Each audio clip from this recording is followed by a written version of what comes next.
At this time, we'll call to order the regular meeting of Common Council. This is December 16th, 2025. Carrie, roll, please. Alderperson Carpenter. Here. Essercon. Here. Gantz. Here. Hanson. Here. Cuniger. Here. Ledvina. Here. Nelson. Here. P-Rock. Here. And Mayor Boyd. I am here. Thank you. Item 2, Pledge of Allegiance. Pledge of Allegiance. To the flag of the United States of America and to the republic for which it stands, one nation, under God, indivisible, with liberty and justice for all. Thank you. Well done, everybody. Item 3, approval of the minutes of the December 2nd, 2025 Common Council meeting. Make a motion to approve. Second. Motion by Alderperson Carpenter, seconded by Alderperson Ledvina. Discussion, comments. Looks like you're all good. That said, all those in favor say aye. Aye. Opposed? Motion carries. Thank you. Item 4, public hearing on a request for a zoning map amendment from R260 2-unit district to RM1 multi-unit 3 to 6 units district at 815 Fox River Drive. Will the clerk please read the notice of the public hearing? The notice was published in the Press Times on November 28th and December 5th, 2025. Thank you. Recommendation from Plan Commission, Dan. Thank you, Mayor. The item in front of you tonight, as you mentioned, is a zoning map amendment request from R260 to RM1 or 3 to 6 units per parcel. The item is located at, or the property is located at 815 Fox River Drive. And as we look through a variety of items here tonight, I do have it on the screen. But at the Plan Commission meeting, the Plan Commission heard from staff and from the applicant regarding the request to make this rezoning. And right now, when we went through our zoning code update process, we try to create as many of the commonalities from the old code to the new code as it sits. The applicant has requested to make this change so that they can build a 3-unit building. It should be known that this parcel is big enough to be split into two more lots to have 4 total units, but in this case, they are requesting 3 here at this point under one single parcel. Plan Commission heard from the applicant, heard from staff, and recommended approval. I do want to point out that during our review process, we did hear from 2 interested parties that had expressed. One just requested more information, and one neighboring property owner had requested that the Plan Commission hear her comments, which were she was opposed to the project. So that is all we've had at this time, and so the Plan Commission recommended approval. Thank you very much. At this time, I'll declare the public hearing open on this item on the agenda. So if someone wants to speak regarding item 4, now is your time. Anyone in person or virtually want to speak on the item on the agenda, item 4, while the public hearing is open, just state your name. For the second time, while the public hearing is open on item 4, 815 Fox River Drive, state your name. For the third and final time, the public hearing is open on item 4. Now is your time to speak. I declare the public hearing closed and would entertain a motion. I'll move to approve. Second. Motion by Alderperson Nelson, seconded by Alderperson P-Rock. Discussion, comments. Looks like we're all good then. I'm just looking for my roll call vote thing here. Is this a roll call? It is not, correct? Yes, it is. Yes, it is. Ordinance. Yes, it is. It is. That said, we do need a roll call vote, please. Alderperson Carpenter. Aye. Essercon. Aye. Gantz. Aye. Hanson. Aye. Cuniger. Aye. Ledvina. Aye. Nelson. Aye. P-Rock. Aye. Mayor Boyd. Aye. Motion carries. Thank you. Best of luck, Nealons. Thank you for coming in. Up next, item 5, public comment upon matters not on the agenda. Comments made during the public comment period shall pertain only to matters under the jurisdiction of the Common Council. Anyone in person or virtually have any public comment upon matters not on the agenda, now's your time to speak. For the second time, any public comment upon matters not on the agenda? For the third and final time, any public comment upon matters not on the agenda? All right, let's move on. Up next, we have item 6, consideration and possible action on the following community service grant applications. We have St. Norbert College Campus Safety Stop the Bleed SNC initiative, We have up next, Sleep in Heavenly Peace, DPR Chapter, No Kids Sleeps on the Floor in Our Town. Then we have item C, Loving the Skin I'm In, the second annual Trauma Summit, supporting Black youth with trauma exposure. And lastly, and not in order of importance, DPR VFW Post 2113 applied for a Bicentennial Park flagpole monument rebuild. I would entertain motions, discussions. How would you guys like to proceed? Would you like, Carrie, just to briefly describe what the community service grants are, where we are right now, the amount of funding available? Sorry, Carrie. That's all right. Okay, go ahead, Carrie. So we solicit applications for the Community Service Grant Program twice a year. In June, we distributed $1,000 to the applicants from the June round. And so there is $1,000 remaining in the fund for this year. And council members can decide how they want to award those funds. The maximum that can be awarded to an individual applicant is $600. All right. Alderperson Ledvina. Can you remind me, Carrie, how we distributed it in June, the $1,000? I believe we also had 4 applicants in June, and they each received $250. Okay, thank you. Do you have the 4 applicants? Alderperson Hanson. Do you have the 4 applicants, Jerry? I apologize. You did. I do not have that in front of me. I could Try. look it up very quickly if you'd like. We're efforting that right now. Okay. Alderperson Cuniger.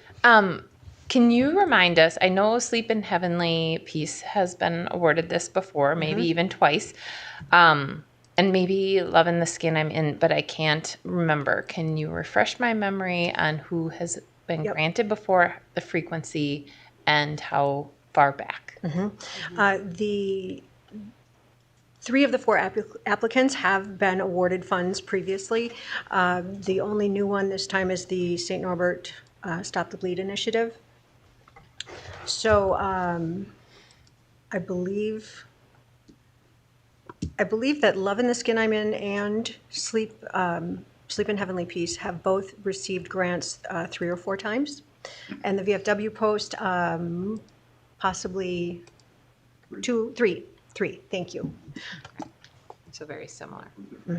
Now, in all fairness, and I think we talked about this before as well, we don't have any criteria that states you can't win more than once. And then I think we talked at that time, and this is by memory, that maybe we're going to have a discussion about it. Maybe we're going to, write some more guidelines. But as of right now, that's what we have in front of us, and nothing would preclude us, just so everyone is aware, of giving this multiple times. I just want people aware of that, so there's really no confusion there. But they have. Obviously, there are multiple recipients in the past. Now, what I'm going to do is, just so we can keep the discussion going here and have something on the floor, so we have a legal discussion, I will make a motion based on the information I have right now, and you can go in any direction, to award all 4 of them at $250, and then we can go from there. I will second. Motion by me, seconded by Alderperson Carpenter. Let it go, people. What do we have? Sounds good to me. Alderperson Carpenter. So like that bad one, I'll get back to it here. They say DPR in a lot of this, and I understand it can be out of DPR covers a lot of area. So I was just curious if, when we move forward, I have no problem with what we're doing tonight, but like you said, we create some guidelines here. Maybe that they're more into our community than not out of our community. I totally nothing against any of these, but I think they should be more local, right in the city of De Pere, and not outreach. And maybe I'm wrong on that, and somebody can speak up on that. No, I'm glad you brought that up, and I'm looking right now at the website and then some of the guidelines, but it's not that clear. But I think someone should propose a future agenda item as we get toward the end or another meeting, and we should take, like we thought we were going to, a kick at the community service grants and then come up with something that, like Alderperson Carpenter is stating, because I think it's a very good suggestion. Alderperson Gantz. I was going to say the same thing, and are all 4 of these in De Pere? I mean, just because they say that doesn't mean that they are. I know Sleep in Heavenly used to be in De Pere. I don't know that they still are, and I don't know Love in the Skin. They definitely are. Sleep in Heavenly Peace, I believe, is a nationwide organization, and so this is specifically the De Pere chapter that applied. Loving the Skin I'm In is, I believe, a Green Bay area organization. That's what it said in the packet, yeah. It said the address was Green Bay for the actual event, So- so I think, yeah. I agree. I feel it would be good if they were all in De Pere or representing, doing something in De Pere if we're going to give them funds. So, Very good, thank you. I do have an answer for Alderperson Yeah. Hanson. Okay, so we definitely do have verification that the last time it was Sleep in Heavenly Peace, Loving the Skin I'm In, and the new Master Gardeners, and Quilting for the Vets, which would have been somewhat of a repeat, but a whole different thing that I believe VFW Post was putting together. Other comments or questions we all have? I think we're all in agreement we should take another kick at this, before we get to the summer cycle. So our city manager is writing this down. And then if someone wants to make it official with the future agenda item, that would be great as well, too. So we do have the motion, we do have the second. Additional discussion or comments or amendments? Oh, I did have one. Alderperson Hanson, go ahead. I just want to thank VFW for all their work to rebuild the flagpole monument at at Bicentennial Park. There was a note in here about the park board recently approved that project. I'm just wondering if the city has allocated any funds in next year's budget for that project, or if it's supposed to be privately funded completely at this point. I'm going to say the answer is no to that. What you had just said, the city has not allocated funds toward any maintenance of that. I know we have someone from VFW Post 2113 that might be able to answer more directly. As a matter of fact, would you like to listen to one of the applicants? I would, and I'll make a motion to open the meeting. Second. Motion by me, seconded by Alderperson Carpenter. Okay, and then Marty, you can jump in after as well, too, if you have something to comment. Can you please give us, I know your name, but can you please give us your name and address, and then maybe you can describe what's going on and what you're applying for? Okay, Randy Hanson, De Pere VFW Post 2113-5314 Gold Dust Court, De Pere. And knowing that the national 250th anniversary birthday is coming up on June 4th, we looked at the Bicentennial Park brick area that surrounds a flagpole. And if you don't know where Bicentennial Park is, if you're coming eastbound on Main Street, go under the railroad bridge, turn right, it's that little green spot that's on the right side before you get to Nicolay. But we looked at it, and it was originally dedicated in May 1976. It was built out of, or is built out of, concrete and stone. So over the years, heaving and everything else has really kind of destroyed it. So we're looking at rebuilding it in time for the April 4th celebration of America, and doing a rededication that morning before the other big events happen. So it's all privately funded. The cost of the project, which is, like you said, on November 20th, is approved by the Parks Board. It'll be before you guys in probably another 30 days, depending when the lawyers can get it, when Marty can get it on the schedule. But the cost is $24,622 total cost. That is all going to be publicly funded. And I just got word last week that the Nelson Family Fund is going to kick in $20,000 of that. And we're going to do the rest of the work. Very cool. And I'm So- sorry, you said privately funded, correct? You Privately- said publicly, yep, okay. Privately funded. Well, public donation, Hopefully privately some of funded. us as well, yep, Right. yep. Public donations. Right. So the project timeline is to have the old monument area torn out in April, have the work done to rebuild it in May. So we have a couple, 1 month, June, to is leeway back and forth in case something happens in time for the 4th of July rededication. It'll probably about 8:30 in the morning, so that all the participants can get to their other events later in the day in the morning. And that's the synopsis of it. Very good, thank you. Anything else you'd like to add? Nope, just thank you for your support, whatever it is. All Thank right, you. thanks to VFW Post 2113 for all that they have done. Alderperson Hanson just mentioned that, the fire station, VFW, et cetera. So thank you very much. Okay, thank you. While we're open right now, anyone else want to speak? Are there any other applicants here, either virtually or in person, if they want to speak? Looks like not. I'll make a motion to go back to regular session. Second. Motion by me, seconded by Alderperson Nelson? Sure. All those in favor say aye. Aye. Aye. Opposed? Motion carries. Thank you. Marty, anything to add on that? I know it was brought up about potential Yeah, dollars. just to answer the question, there is no money budgeted in our proposed budget. It actually came in after the budget was formulated. However, as part of the project, we have committed staffing resources towards the project. Great, thank you. That's great. Does that answer, I believe, Alderperson Hanson's question? Other questions or comments? Alderperson Carpenter. So that bush or shrub or whatever you want to say that's surrounding, that's all going to get removed then? On the picture, we have an existing park display, Yes. and it's, okay, I mean, I just going to say, thank you. Thank you. Other questions or comments? Alderperson Esserkan. So there was a time capsule involved with this? There's a time capsule involved with this? Do we know anything more about that? Or is that, So- at one point they was talking about, There is a time capsule that is in the current bicentennial monument. However, the directions, as Randy had explained it at Park Board, the directions on where it is a little vague. So when the monument comes out, we have to be careful and find the time capsule. well, that'd be fun. And then the whole thought is that we'll take a look at what's in there. It'll go to the Historical Society, and then there is discussion right now about formulating a new one to go into the new monument. All right, cool. Good luck. Well, that'll be fun.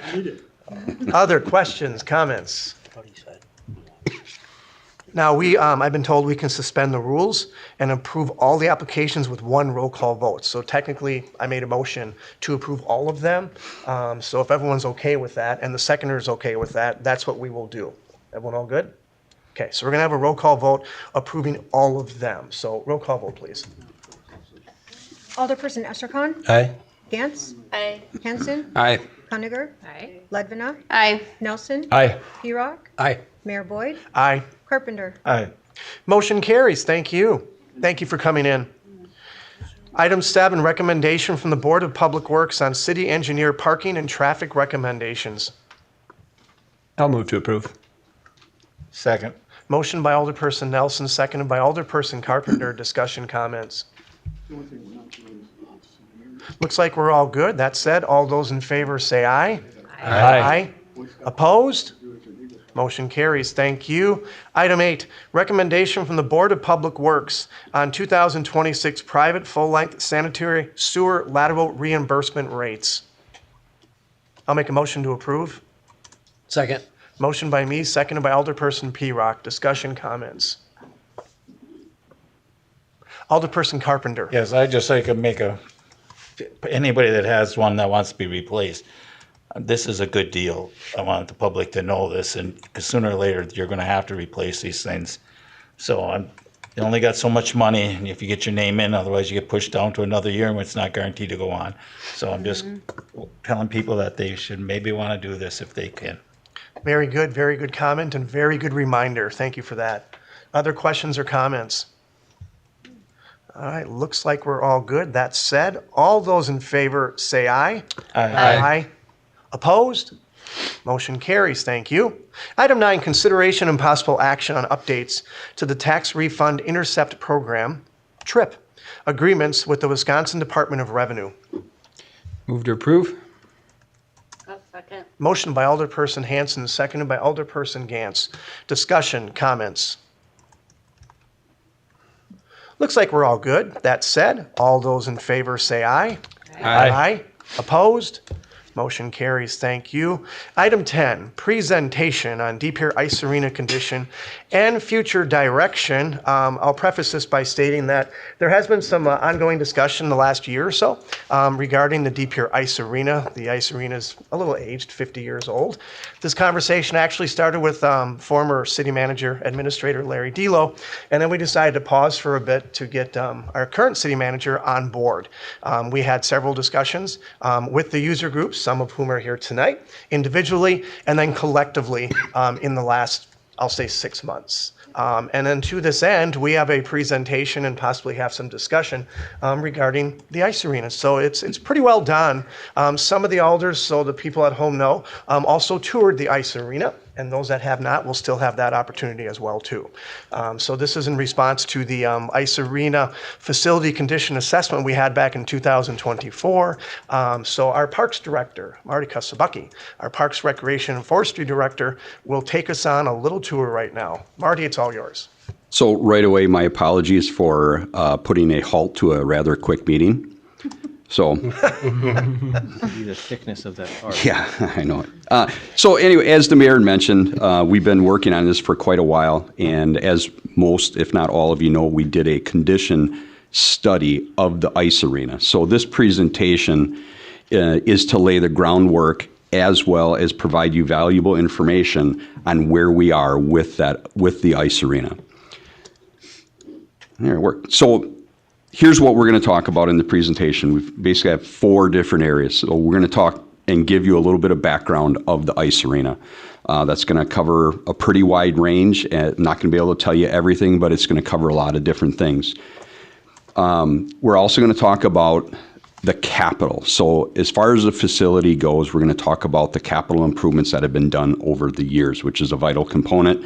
As we get into the presentation, you'll understand a little more as to why. We're also going to talk about the ownership and management. Right now, we have a unique situation. Real quickly, we own the land, we own the building, but we lease out operations, and we're going to talk more about how that looks and how that may or may not change in the future. And then last, we're going to talk to you about some options or action. So spoiler alert, and the mayor already kind of mentioned it, there is no action. We're not looking for action tonight. I and many of us feel this is way too big of a topic to make a decision in one night. So there's a lot of information to take in and process and questions to ask, and then come back another day to hopefully start working towards an action. So the why. Why in the world are we here? So long story short, our Ice Arena is over 50 years old, and our study indicated, plain and simple, it is aging and is in need of repairs. That study that I mentioned, and I put a copy of it for you on the counter there, in case you didn't have it already. So also why we're here is as the presentation goes on, it'll give you more of an explanation, but we're in a bit of a quandary. We have a lot of repairs that are suggested to the Ice Arena, and we really do not have the funding to make those repairs. We currently have surcharges and something we call the management fee that we'll talk about later, and those two combined revenues that we get are not adequate to complete the repairs that are suggested in our facility study. So it's a very complex situation. Again, we'll talk about this later, but this is a situation that has a very large amount of variables that go into making a decision. And when one variable changes, it changes everything else.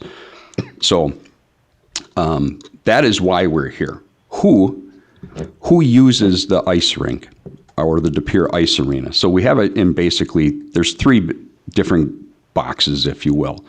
We have a number of user groups that predominantly use a large chunk of the Ice Arena. So we have De Pere Youth Hockey, we have Greater Green Bay Figure Skating Club, we have the De Pere Voyagers program, and that's really split into 2. That is the high school hockey team and then the parent group. And then we also have the De Pere Deacons, which is an adult hockey league. So those are our main users of the Ice Arena. Then there's the general public. We have open skates. We have tournaments that bring in people from all over the place. Another point that we'll cover later on. And then the third part, we have owner-operator. So there is us, the owner. So the city of De Pere owns the rink. We own the land. And then the operator, we actually lease out operations to Brown County Ice Management. So those are the players at the De Pere Ice Arena at this time. There we go. Okay. So what have we done so far? Well, quite honestly, there's been a lot that has been done. We had a little bit of a lag for a moment that I'll explain. But back in 2004, we commissioned the facility study of the Ice Arena. That came out, Park Board looked at it, gave their recommendation to council. It just so happened to be at a time when our old city manager was retiring and Kim was coming on board. with this being a pretty large topic, we did not want to start this until Kim was here and had her feet underneath her and at least like knew where to park and do all those kind of things. So we took a little bit of time for Kim to get here and get acclimated before we jumped into this. So after Kim was here, we started meeting with the user groups. So we had very productive meetings with the user groups about how they use it, opinions they've had, suggestions, et cetera. Then we sat down, we analyzed all that information, and then even information beyond the user groups. We met with potential operators of the ice arena. At that point in time, we formulated this presentation, actually. And then to try to be very transparent with our user groups, we sat down with the user groups and kind of did a test run of this presentation to them to see if they had any comments before you would see it. So that's where we are now. I'm going to go back a little bit. I think the mayor even pointed this out.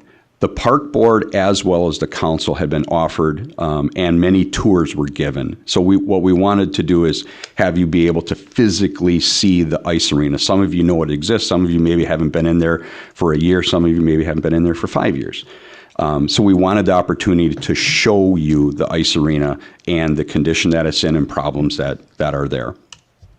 So fast forward to now, we're giving this presentation and we're trying to bring you up to speed with all of the information that we gathered. Our hope is that in early of 2026, we can obtain some direction from the city council on what we should or should not do with the ice arena. Okay. Additional information. So the De Pere Ice Arena, the De Pere Ice Arena has a very strong cultural significance and local history. The building was built back in 1974. Now I've heard rumblings, way back from park board members that were here back when the ice arena was built. Even to the point of suggestions that there was a lot of volunteer efforts that went into building that facility. So it has it has a significant history in our city. The rink currently operates only in the fall, winter, spring, and not in the summer. And that is, the reason for that is there is a refrigeration system in the floor of the rink. What most people don't understand is underneath that refrigerant system is a heater. That heating system does not work, which does not allow us to run the rink all year round. And you're wondering, why is there a heating system underneath the refrigeration system you're trying to make ice? Well, the reason for that is that you can't allow frost to continue to build down. If frost continues to keep going down, your building will go up. So we have to take the ice out during the summer to allow the frost to come out of the ground. That is why we are not able to operate year round. Among the user groups, approximately 27% of the participants are from the city of De Pere. At the same time, open skate is very popular at the De Pere Ice Arena, and unfortunately, we don't have data on who those people are. It's a high probability we have a number of De Pere residents because of its location at those open skates. Out-of-town tournaments, attendees often choose De Pere hotels based on proximity between Cornerstone and De Pere. That's information that has come direct from Brown County Ice Management, who runs a lot of the tournaments and is involved with all of them. Interesting note, we had Dan's department do a little Placer AI data gathering for us, and the yearly attendance is over 64,000 people at the ice arena. And with that, this is a very interesting note, of that, there are people that have come from 393 different zip codes. So to some degree, our ice arena is a little bit of an economic draw. We have people coming from all over the state and then some to the De Pere Ice Arena. Generally, the rink operates similar to an enterprise fund. We have not put any money into the rink from our tax levy. Most of the capital has been funded through the contract with Brown County Ice Management and the rink fee surcharge. So there'll be more information on that coming. So more information. The De Pere Ice Arena, it's very easy for visitors to navigate. You know, we do not have a very complex facility, and with that, it provides very good sight lines, you know, for people to watch a game. So it's a very good facility to enjoy a hockey game at. Even with the new sheet planned at the cornerstone, the De Pere Ice Arena is still needed to meet the regional needs. We had a very pointed discussion with Brown County Ice Management.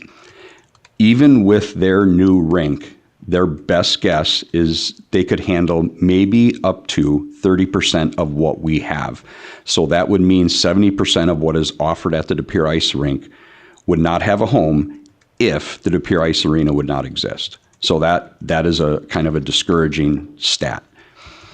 Our user groups, they are very engaged and passionate about the facility and open to partnerships wherever it's possible.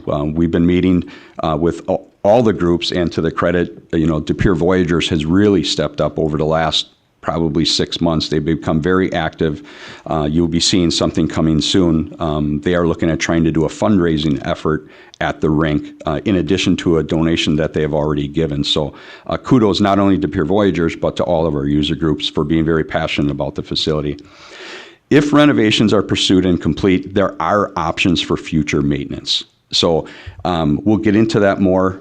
But if we fix the facility, there are options for us. If we don't fix the facility, our options get very limited.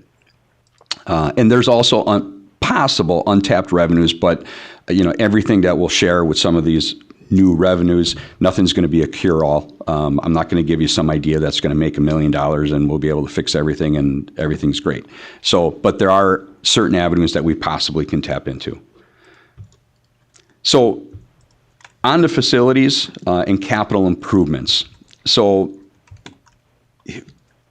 most of our involvement, again, has been on the repair side for the ice arena. We lease out operations to Brown County Ice Management. They handle that aspect. So to take a picture of, say, the last 7-8 years, there we go. So this is what it's looked like over the last 7-8 years at the De Pere Ice Arena. So back in 2018, our bleachers were replaced, and that was actually money from the city that they borrowed. That did not come from the Ice Arena Fund. Then the chiller there, that was actually the repair of the chiller that blew up that we put in back in 2011. So that was the start of the surcharge. We'll talk about that later. Moving on, in 2019, 2020, there was a copper coil that erupted. That was a repair bill of $22,000. A hot water tank blew up, $15,000. We had to do some repairs up on our roof. That was $10,000. And then most recently, this past summer, a compressor blew up. And that cost was only $2,500 because we were fortunate to have insurance pay for it. So that was our deductible. But all of those costs, with the exception of the bleachers, have come out of the Ice Arena Fund. And this Ice Arena Fund is made up by two different sources of revenue. Back in 2018, when the chiller blew up, we instituted a surcharge. That surcharge is an hourly fee attached to the ice fee of all of our users. So for every hour that is charged, $35 an hour goes right to the city into our Ice Arena Fund. In addition to the surcharge, we also charge a management fee. And what that is Brown County Ice Management, at the end of the year, they turn in their financials. And at the end of the year, if they make $10, they keep $5 and we get $5. So that $5 goes into the Ice Arena Fund. It's more than $5. I'm just making it simple.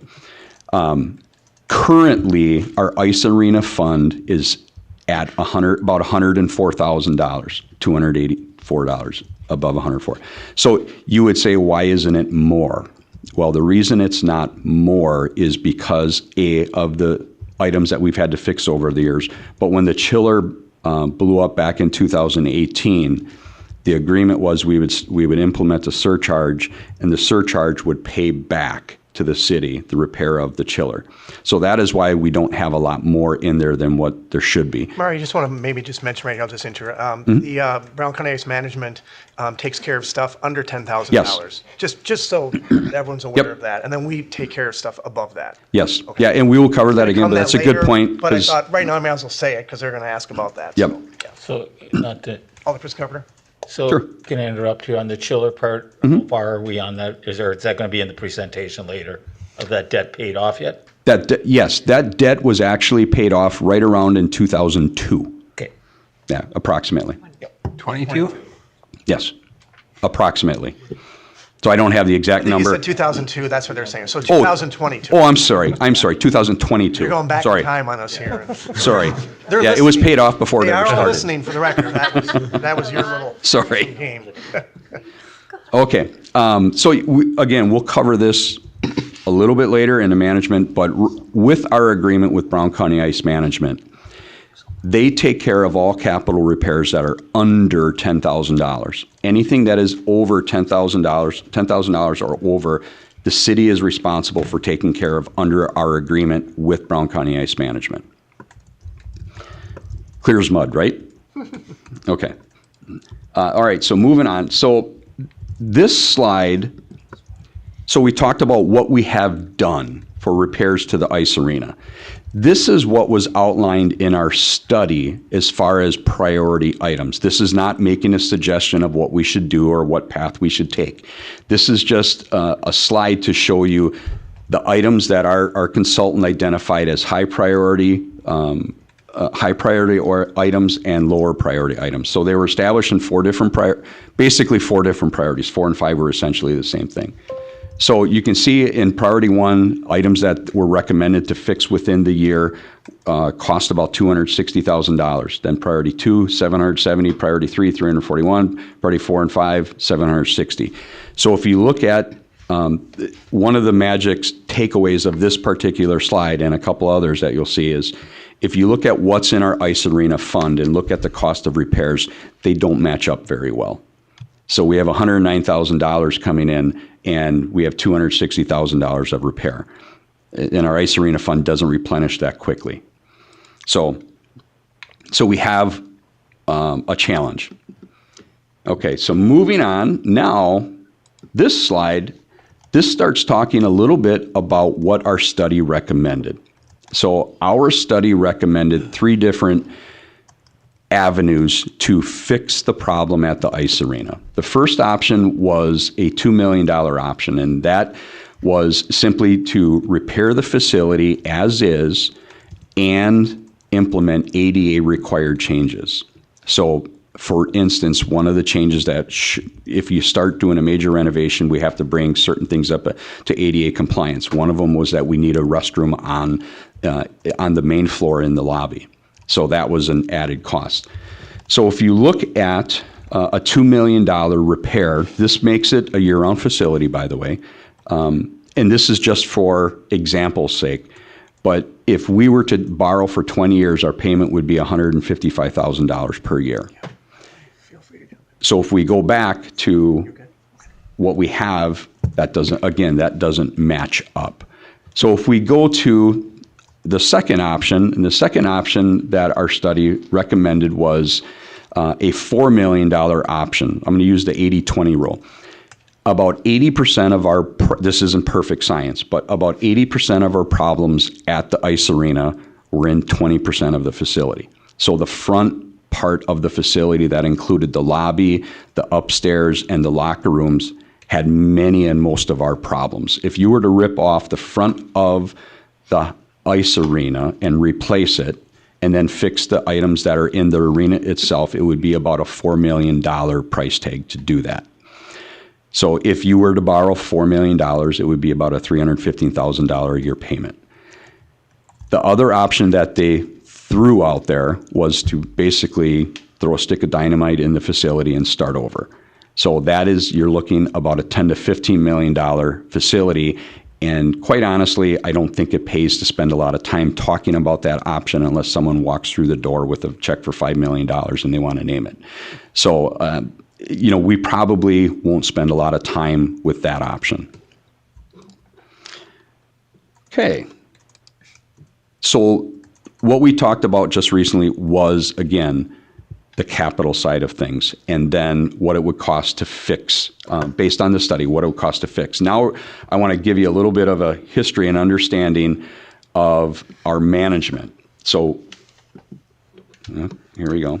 Okay, so the city owns the ice arena, but we contract out with Brown County Ice Management. Under that agreement, they coordinate all the operations as well as normal facility maintenance. We don't have anything to do with that. Also under the agreement, facility improvements are conducted through two different avenues, minor and major repairs. So any minor repair that is under $10,000, Brown County Ice Management is responsible for taking care of that. Anything over, the city is responsible for repairing that. User groups have supported and contributed to facility repairs and improvements in the past. This goes, I mean, they've done a number of things, but like one thing that does stand out, all the user groups pitched in and bought and helped purchase our Zamboni when it blew up. It was about 10 or 12 years ago. So they've done numerous things like that throughout the years. Ice fees at the Pere Ice Arena include a surcharge of $35 an hour. I had mentioned that before. This is used exclusively to fund facilities improvements and maintenance at the ice arena. So one interesting note is that the total ice rental fees is slightly less than at Cornerstone. So when you add our surcharge and the ice fee together, you get a total of $265 an hour. That's what they pay per hour to be on the rink at the Pere Ice Arena. At Cornerstone, you pay $272. So our fee, if you will, is very comparable to what Cornerstone's is. The annual Pere profit share split is also added into the facility fund. So I mentioned before, we have two avenues of having revenue put into our ice arena fund, the surcharge and the annual profit share. We call it a management fee. So, and that will, sometimes that has been as high as, I think the highest that I've seen it was like around $40,000. The lowest I've seen it has been like around 5 or 6. The facility fund pays for any debt related to capital work and is used to fund necessary repairs. Kind of just mentioned that. Untapped revenue potential. So I mentioned this before, you know, there are different things I think that can be done to add revenue into that ice arena fund. Rink advertising. Pere Voyagers is leading the charge right now on a plan to try and do more rink advertising that goes directly into that ice arena fund. There's summer use with or without the rink. So there's possibly potential to use the arena if we can't have it ice. If there is ice, there's potential to use it. Food and beverage, you know, there's probably opportunities with their food, beverage, and concessions to increase that. And then rental lease of a newly created space to a private company. Now, this would really only occur if you renovate the facility. So if you were to renovate, rip off the front of the facility and renovate it, you add a space, I'm just making this up, but you put it in a cousin subs, you know, and you rent that space out. So it doesn't have to be cousin subs if you don't like them. But that would be the concept. But that's only if you would do it at a minimum, the $4 million option of renovating the front of the building. So again, none of these are going to be a cure-all to how much it's going to cost to repair the ice arena. So management, operating, so you're going to see 4 different options here. So I'm going to go through all 4 of them, try to go through them quick. The very top one here, the very top one here, this says city land, city building, city operations. So what this means is the city owns the land, city owns the building, and we operate the facility. That is in fact an option in running the Pere Ice Arena. We don't think it's a very good option. If you're familiar with history, the city actually used to run the ice rink. Didn't pan out very well, and the city got out of the business, and since then they've tried to stay out of the business. We are not ice rink people. We don't know anything about running an ice rink. The very bottom one is also an option that we don't think is in the best interest of the city, and that would be where the city would sell the land, sell the building, and it is privately owned through and through.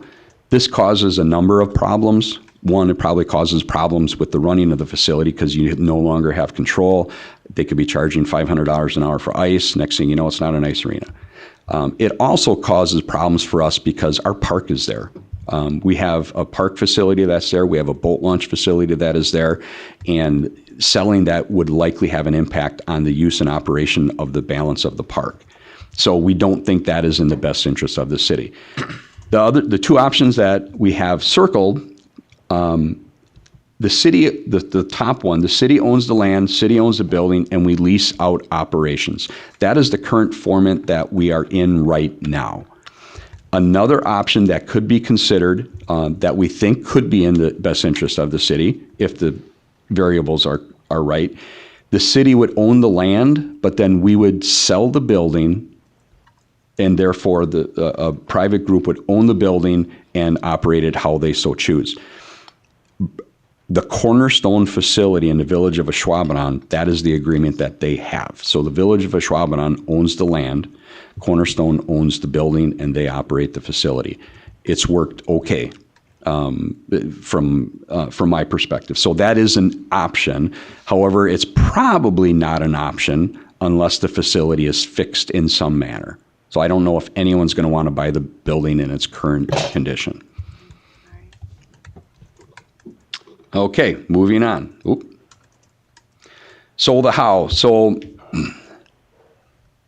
where do we go from here? So this slide, before I get into it, this particular slide, I'll give props to Kim. So this is a good example. So in making a decision on how to move forward with the ice arena, there are a tremendous amount of variables. And if you think of a gear system, there's a number of gears at work here. So there's the economic climate, there's the regional versus, local recreation concept. There's citizen input. So do you want citizen input? Do you just want user input? Future city needs, how does that impact? How does that impact the ice arena, the bridge coming up, the MSC costs? The funding capacity, what is the realistic outcome of being able to fundraise for this? And then comparable and best practices, what are other communities doing? So you have all these different gears, right? And if they're all running at the same speed, okay, probably pretty easy to make a decision. But what happens if the funding climate goes in the tank and that gear, gets broken and, now the whole system doesn't run? It changes everything. So I've said it a couple times already, it's not going to be a very easy decision because there are so many variables to this. So you change one thing, well, what if we raised $1 million? Well, that changes things. What if we don't raise any money? Well, that changes things too. So we have to try to start narrowing down those variables as best we can. So I think I forewarned you, it's not going to be easy, right? Okay, so now we're getting to a point where we're going to start giving you some suggestions. So in moving forward with the ice rink, we think there's 3 realistic ways to go. The first, we're just going to call it stay the course +1, and we're going to cover these a little bit more in detail, but real quickly, this option is really continue the current way that we're doing things. It's doing it the way, fixing things when they break, and try to be a little more aggressive when the opportunity arises. Provide the step stool. So this is a little bit more aggressive, and this is taking on a $2 million renovation of the rink. It would become year-round use, but again, we are not fixing things as they break. We're fixing them all at once and making it ADA compliant. Then the third option would be we're calling it be the heavy, and that's where we lead a partnership in trying to create a $4 million renovation. And if you remind you, that's the one where we rip the front of the building off and replace that. So those are 3 realistic options that we think the city could consider.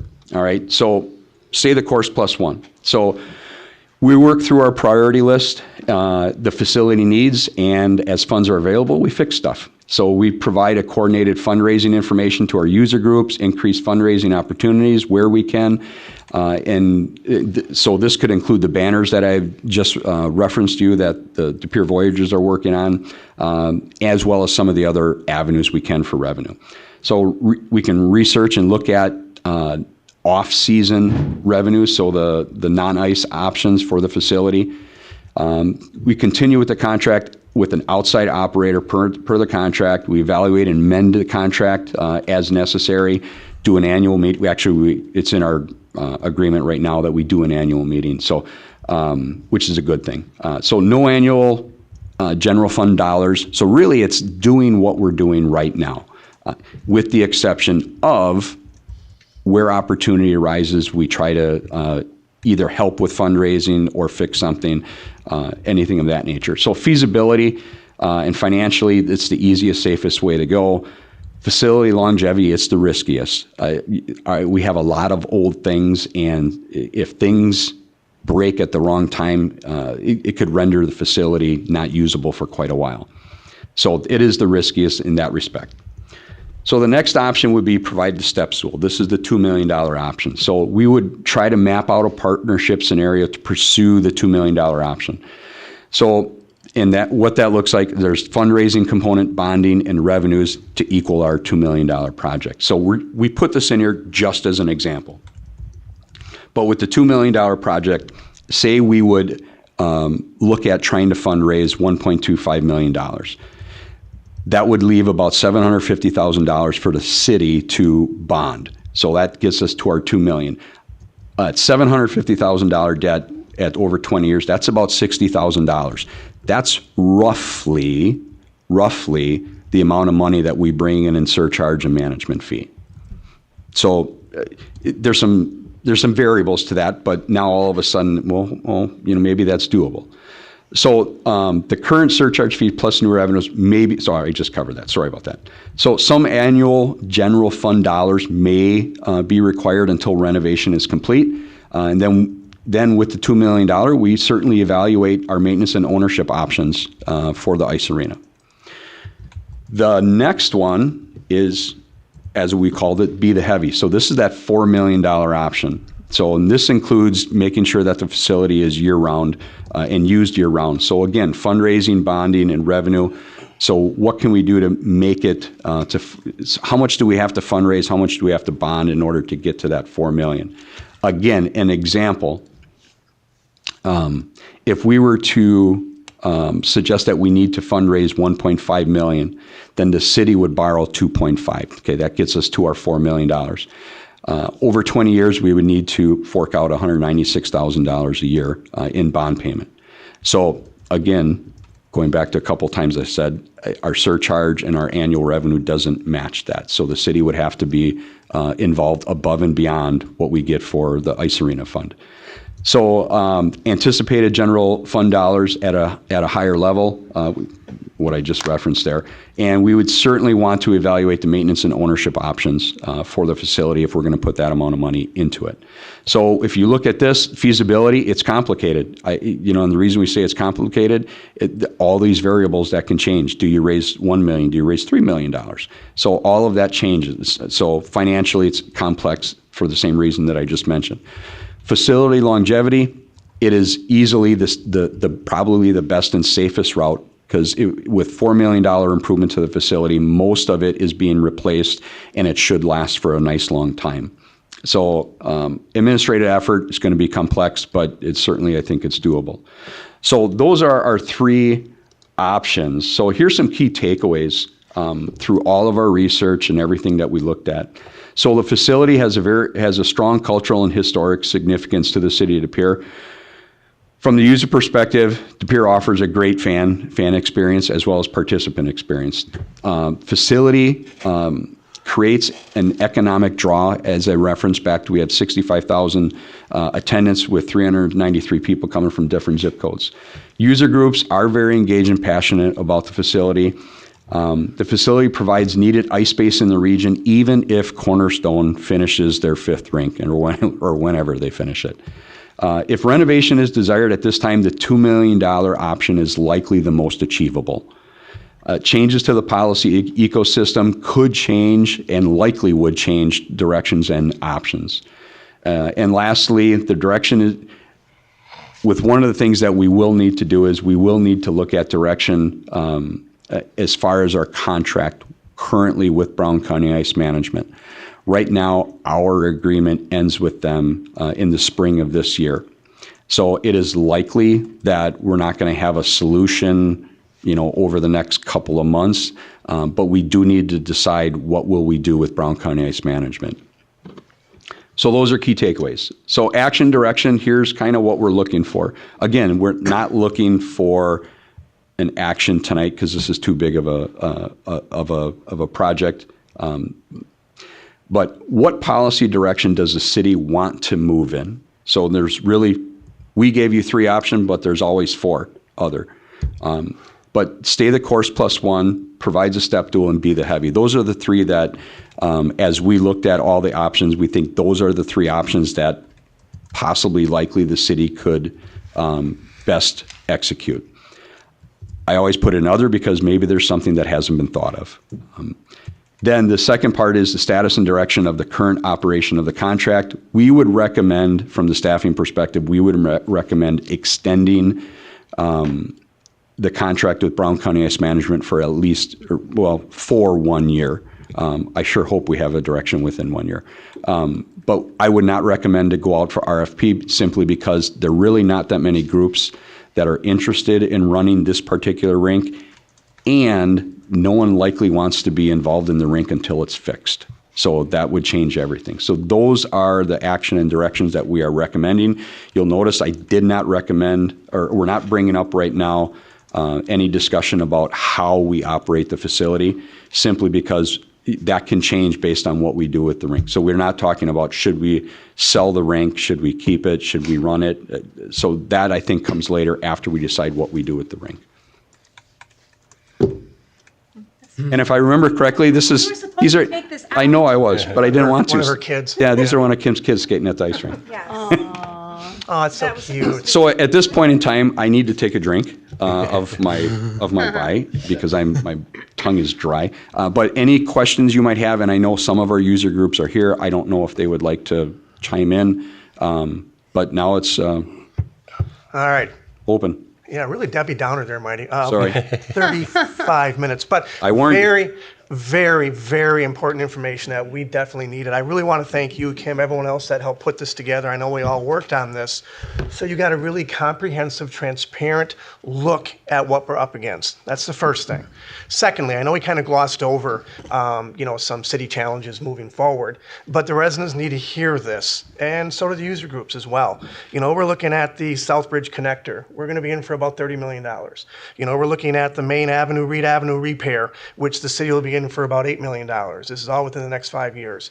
We're looking at MSC expansion at $25 million. I can keep going right here. It doesn't, the fire station, reposition, which could be some $10 million. We're looking at about $100 million in the queue over the next 5 to 7 years. Any of these are really large sums of money, but we have to kind of keep this in our head as we move forward, because one of those things that was mentioned, with the gears and things like that, that's kind of an important component. One other thing I want to point out before I move on to the rest of you is, I think we all kind of agreed that it's been around for a long time. It's a useful structure. We would like to try to keep it, but it's going to need some help from some of the user groups, and I think they agreed as well. In this environment, it's tough for us to really take on a huge load, but I think we can kind of do something that would, work for everybody. I want to have that out there as well too. No one came out of this saying, let's just take this thing down.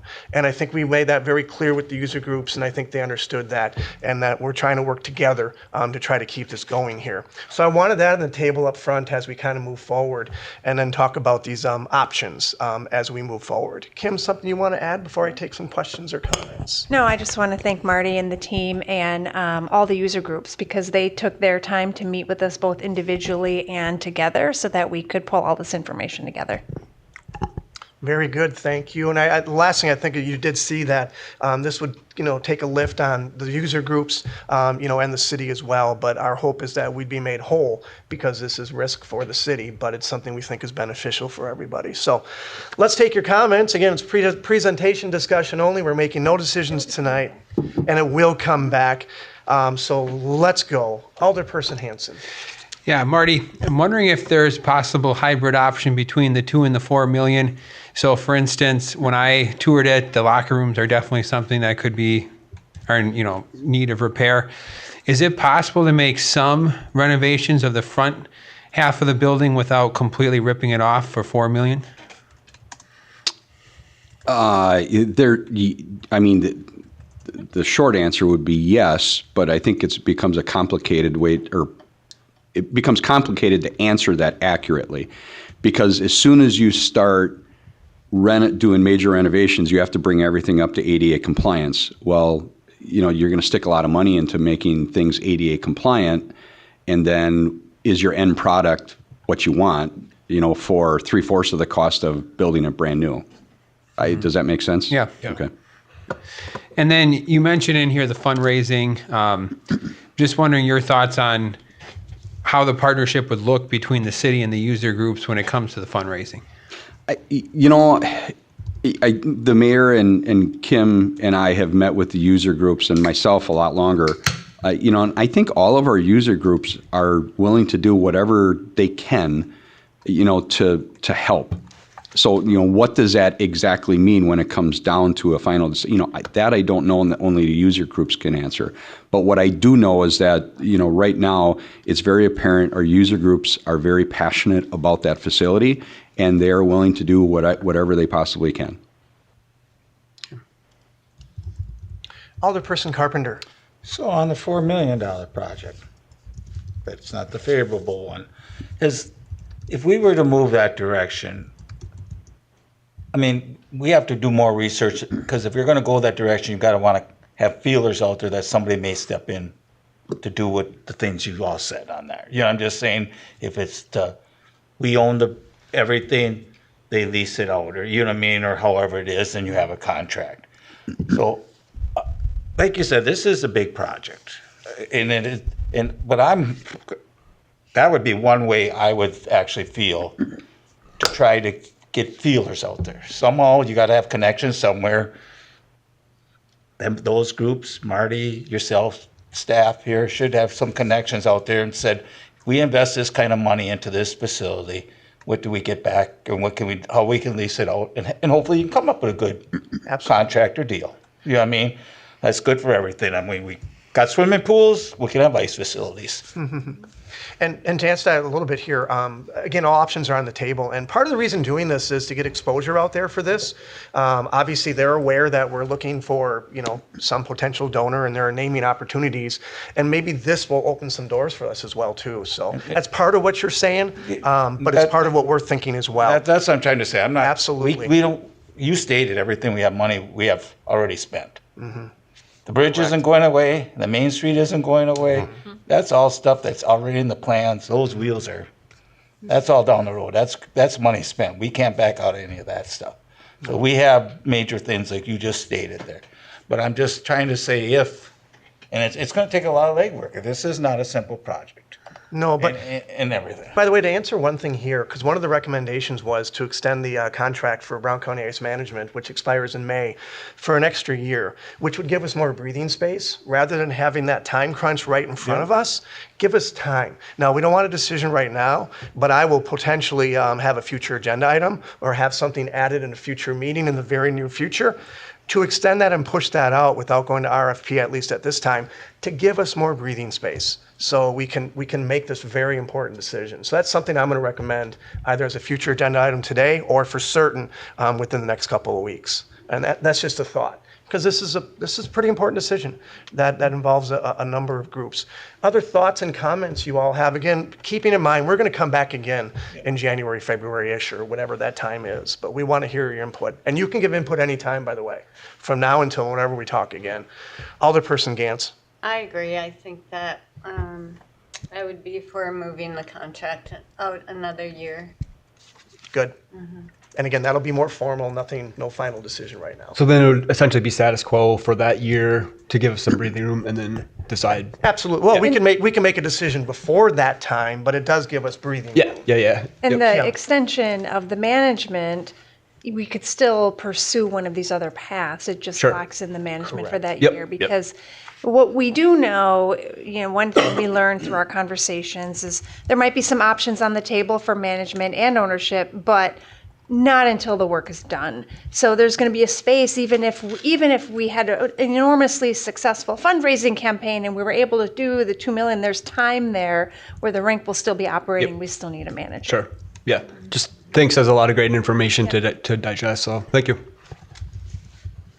Alderperson Carpenter. So what our agreement with Brown County, are we getting our fair share of ICE, they're managing this, so they can manage towards their favorite spot, Cornerstone to De Pere. Are we getting a fair share on hours usage in there? I mean, where we can be raising more revenue. And you hired a management company. I'm just asking the question. Yeah, I think I know what you're asking. But the De Pere Ice Arena, you can look at an ice arena in two different ways, or two different components. There's prime ice hours and off ice hours. All of De Pere's prime ice hours are taken. So it's the off ice hours that are open, but they're also open at Cornerstone too. That answers my question then. I mean, are they really full, or do they have open time there? I guess. They would have open time during the off hours. Off hours, okay. Yeah. That's kind of answers my question. Are they hoarding, since they use that word, I'll retract that. I don't know the correct word, then I'll just leave it at that. But it should be noted as well, too, because we did reference early on that like 26% of residents actually use the facility. But I think we will argue, or we should try to push to try to get more residents to use the facility. We're not sure what that looks like or how, but I think we should, and I think the user groups agree that however we form this out, we have to get more activation from the residents and somehow get them to enjoy the experience as well. I think that's an important component to all of this, because if we think this is important and we're going to throw some of our dollars into it with help from them, I do really, really think we have to do better than that. And I'm not sure what that looks like, but at least we should try. And we should strive for that to make this a good experience for residents as well. And I'm not sure what that number would be to finish it, but I think that's very important as we move forward. Alderperson Hanson. Just on that point, Marty, how much open ice time is currently available to the general public, to residents? Like in what, like to rent the ice rink? Or just like there's an open Skate. Yeah. basically, yeah. Well, so the way it's been described to me is that the De Pere Ice Arena has open skates early in the season. What happens as and that's for the general public. Mm-hmm. As the season goes on, there's a time period where all the open skates go down, even including at Cornerstone, and the theory is that everyone goes to Titletown. But there is open skates, I believe, every week. So there's a period where they're not as highly attended because they're enjoying a multi-million-dollar outdoor skating path. Mm-hmm. Mm-hmm. Oh, skate with Santa. And I should emphasize as well, too, this is not really to go at the user groups and say we want you to give them all this time that you have, that ice management sets up, just to try to get some more time in. And that's not an immediate thing. That's just something we'll be talking about, we'll be considering as we all talk and discuss moving forward. Plus, they might be using the DPR ice facility, the outdoor skate rinks, too. You forgot about those when they go up. Mm-hmm. He laughs right now. This is right now the best cold weather we've had probably in 3 years. One animal at a time. One warm day. Did that answer your question, Alderperson Hanson? And then have we in the past ever offered like ice skating lessons through like the city park department at the arena, ice arena? No, because they offer, actually Greater Green Bay Figure Skating Club takes the initiative and offers Learn to Skate programs. So I don't know why we wouldn't want to compete with, they do a very good job and they have people know how to skate. Yeah. Good. So I don't know why we would want to compete with that. Okay. But we could advertise better so our residents know about it, so they could utilize that very good program. Other comments or questions we have? Alderperson Ledwina. I guess I know that the user groups have heard or seen this presentation, and I feel like a lot of what our decision making is going to fall on is going to be based on their reaction to the presentation and how much they want to put into fundraising. And I guess I'm wondering how do we coordinate with them? We're getting this information tonight. We're not making any decisions. How do we hear from them or collaborate moving forward? Because we need that piece for this to carry forward. Kim, Marty, me, I know we've met with them collectively and individually. They've seen this, so they're aware of kind of how we're moving forward here with a very sketch. They have some sketchy ideas of this. So they've been very aware and they've been partnered in this as well too. So there's nothing ironclad right now. There's nothing anyone's bound to right now. These are just ideas. Kim, did you want to add more? Yeah, I mean, I think having that information would be really beneficial. So for absolutely, we can reach out to the user groups after this presentation, encourage them to watch the video, encourage them to reach out to you, ask if there's a different way they want to get their voice heard, and go from there. Okay, thanks. I'm out. I don't have my password here. Someone needs someone's agenda if you have one. Other questions or comments? I'm buying time here, so have something. Alderperson Gantz. How do we get it out into the community to see what their thoughts are and how they would like us to? Well, this is the one way right now. One is the user groups, obviously talking with their folks. The other, of course, is this. Obviously, I'm assuming it gets picked up by the media and some outlets. Other options would be putting it on our, Facebook, Instagram, City to Pier website, because we do want to solicit, information. And then you are all conduits, and you will be the talkers and the listeners and all that kind of stuff. Kim, anything else? No, well said. I am jammed up right now. I apologize. Who else has questions? Alderperson Esserkan. Yeah, so the building is currently 50 years old. If we do options 1 or 2 and do repairs and stuff, how much more time will that buy us? Will it buy us 20 years, or are we going to have a problem in 5? You can't predict the future, but in 5 years will be a foundational problem with something else there. Well, the two options, are you referring to the $2 and the $4 million options? Yeah. Or well, the $2 and the $4 million options, how long does it give you? Well, you can buy a brand new car and it can break the next day. Right. But if you do the $2 million option, you're still going to have, a relatively new facility, but it's still going to be a 50-year-old ice arena. So you're going to have a lot of new interior shiny parts. And I mean, how many years will it run but without problems? I don't know if I can really project that, but boy, I mean, 10, 15 years, you should be relatively, not problem free, because I know that'll haunt me. But, Well, it would just be nice to pay off the things we're fixing now before Yeah. breaks, yeah. Before more stuff breaks, yes. Hey, we've been doing this for 50 years. That's pretty darn impressive. Yeah. So, and we're hoping to get more out of this as well, too.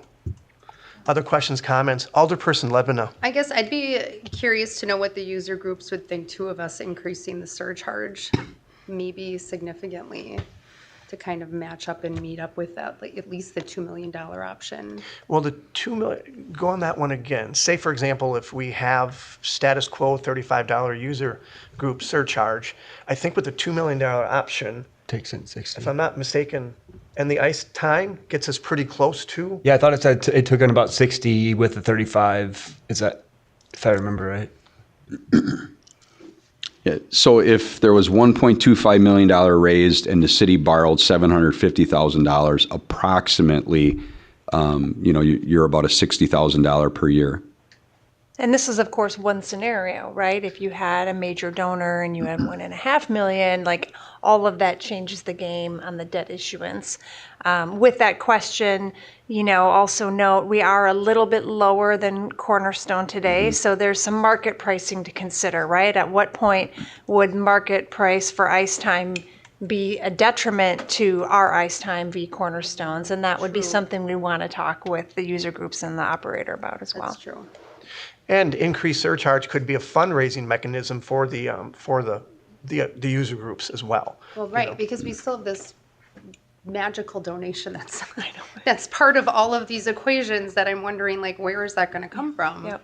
And are we even going to be able to get something like that? And, an alternative would then be like tripling the surcharge to make up for the lack of the donation and still meeting that debt payment for 20 years. But, right, there's still that 30% rink time available at Cornerstone that then would probably shift over. I don't know. I'm just curious what the user groups would think of maybe going in that direction and fundraising as groups on their own to make up for that extra surcharge versus everybody collaborating and trying to come up with $1.25 or $1.5 million to fund this. But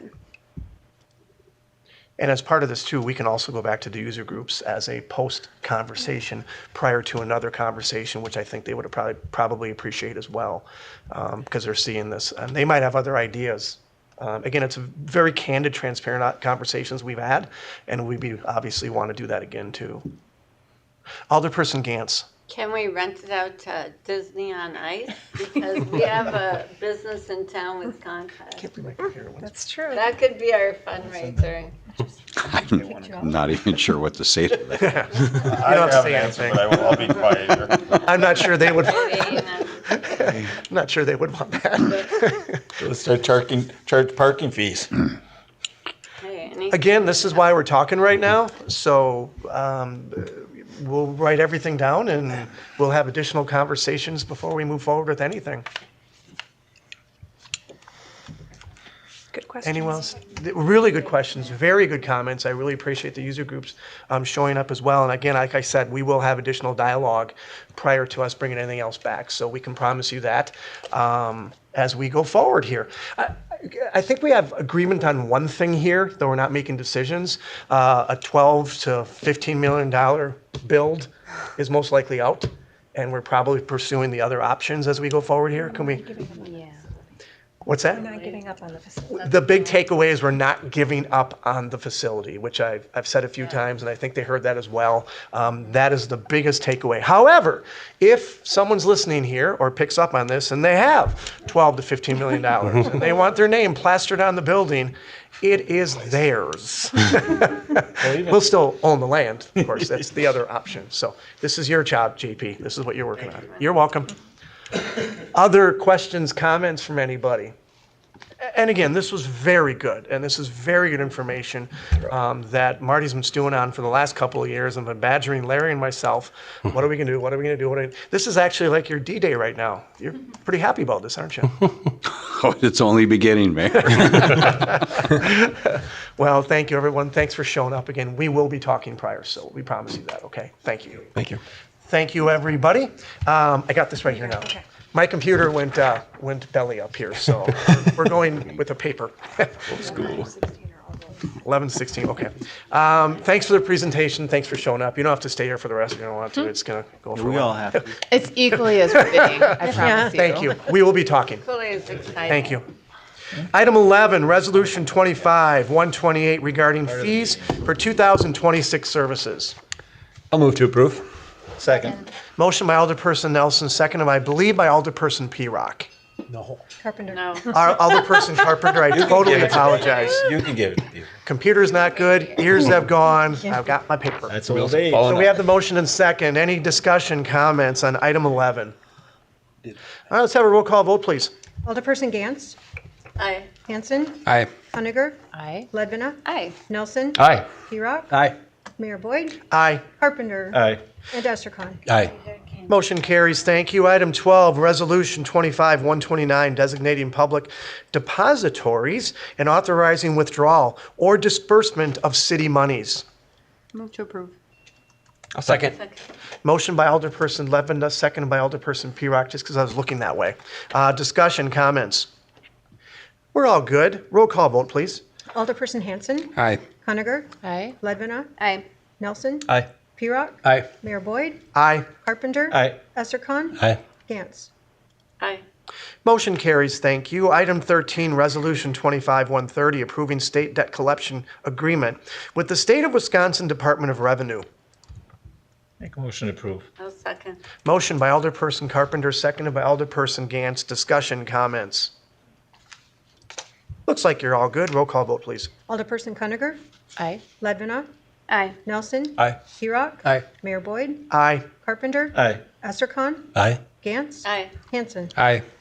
Motion carries. Thank you. Item 14, Resolution 25-131, approving grant agreement modification with the State of Wisconsin Department of Health Services for local public health department Division of Public Health Contract 61880. I'll make a motion to approve. I'll second. Motion by me, seconded by Alderperson Nelson. Comments, discussion? All good. Roll call vote, please. Alderperson Ledvina. Aye. Nelson. Aye. P-Rock. Aye. Mayor Boyd. Aye. Carpenter. Aye. Estercon. Aye. Gantz. Aye. Hanson. Aye. Hunniger. Aye. Motion carries, thank you. Item 15, Resolution 25-132, authorizing lease with the Amerilux Holdings at 1201 Enterprise Drive, temporary office relocation for Municipal Service Center. Make a motion to approve. I'll second. Motion by Alderperson Carpenter, seconded by Alderperson Gantz. Any discussion or comments on this relocation? Alderperson Hanson. I know this is Scott's item, but I would just be curious to get Dan Lindstrom's thoughts on whether the $4,500 a month lease is a fair market price.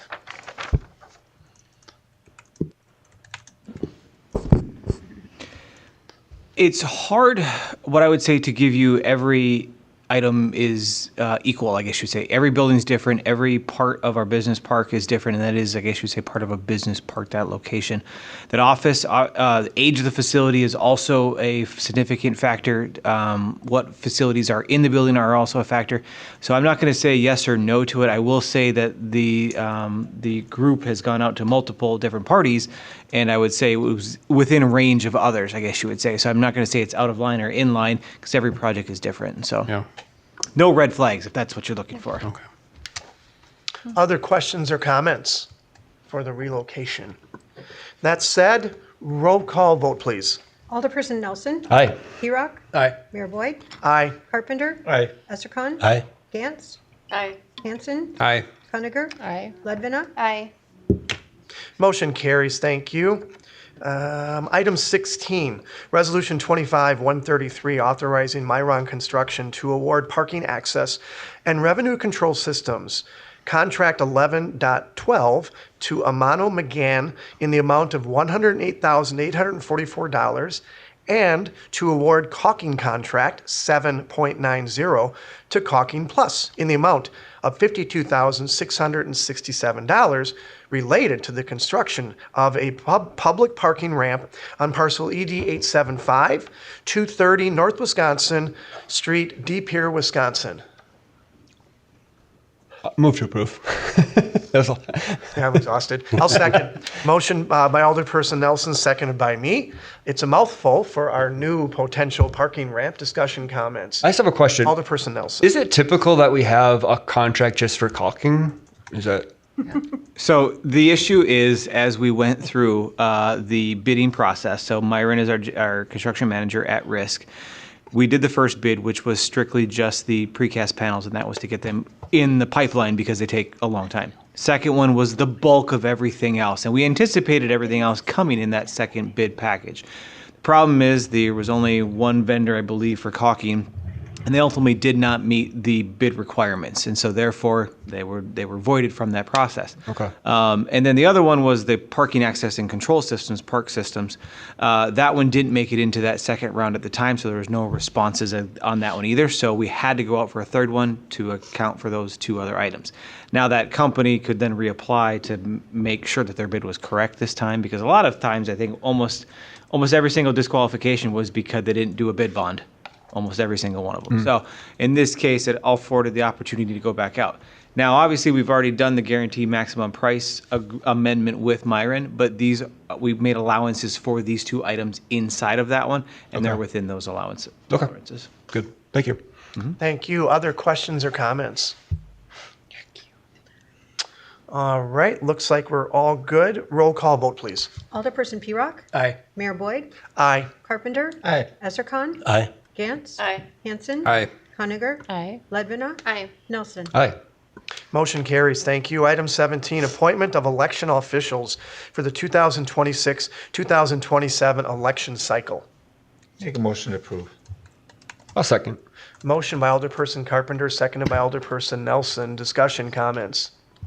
This would be for the Democrat and Republican parties, if I recall. That said, all those in favor say aye. Aye. Aye.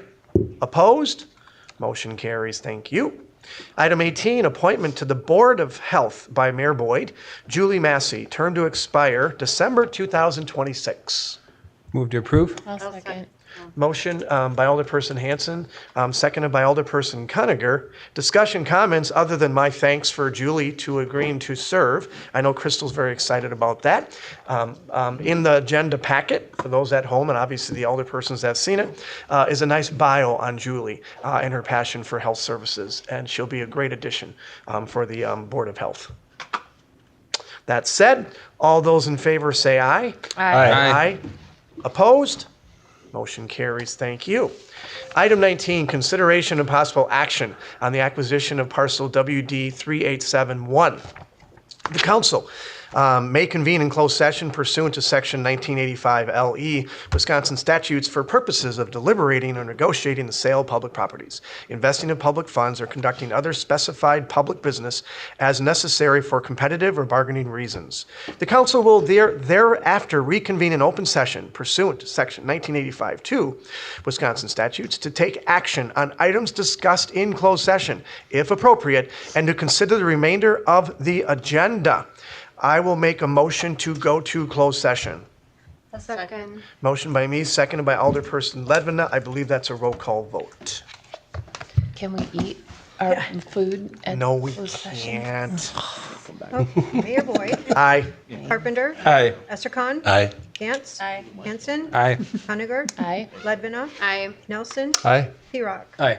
Motion carries. Thank you. We're going in closed session. All right, we are now back in regular session. I would entertain a motion for item 19.